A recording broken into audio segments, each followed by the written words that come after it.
Thank you, Professor Datta Roy, and thank you to the organizers, and very good afternoon to ladies and gentlemen at this conference.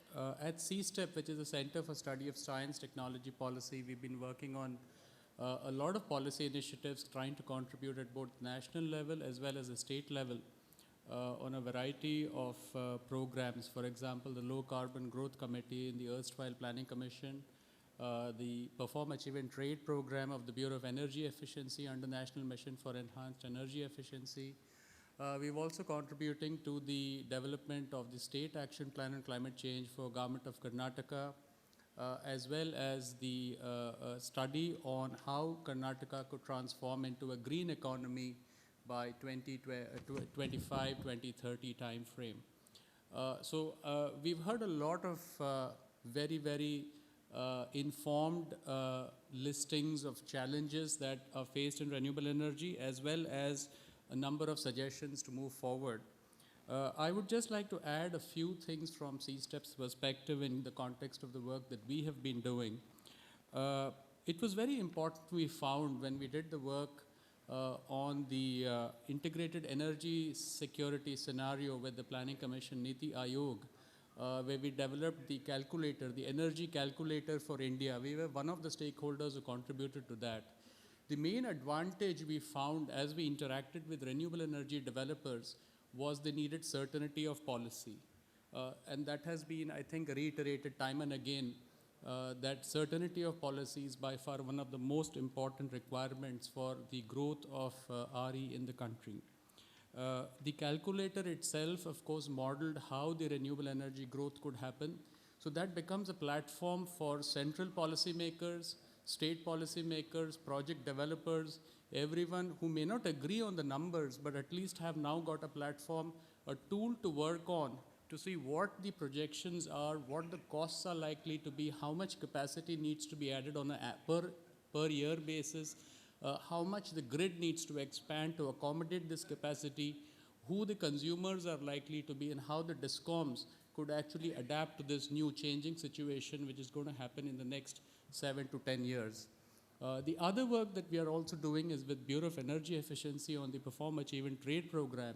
And why I bring that up over here is that this is a program to set targets under the Energy Conservation Act for very large industries. There is, of course, another session later this evening on that. But in the context of renewable energy, it also becomes interesting here because in the PAT cycle 2, which is probably going to come from next year onwards, that is the consideration right now, DISCOMs could be added as a sector for whom energy efficiency targets could be specified. Now, DISCOMs, as we all know, we've all seen enough information on that, are already cash trapped. They have been increasing their efficiency over the years. In fact, they already have a target for the next 10 to 15 years, a roadmap on how they need to bring down their losses. So these are the different policy initiatives which are already there. Now, in the case of Karnataka, the way we address the problem of trying to transform into a green economy, of course, the same challenges were there when the government asked us that, look, who's going to pay for RE? And right now, RE is not a priority in the sense of poverty alleviation, in the sense of rural development. But I think as we have seen, so many speakers have shown that now India is way beyond that debate. I think the discussion has come to a point where RE needs to be rather, a very necessary mix of India's energy scenario in the next 20, 30 years, and is one of the important enablers for poverty alleviation, for rural development as well. So in the Karnataka case, what we had to do was we had to factor in additional costs, which are usually ignored in the economic process, the environmental costs, the cost of cooking, like the moderator pointed out, the issues faced by women in the rural households when they are burning either kerosene or worse, the biomass, the kind of CO emissions that they go through, the effect on rural health.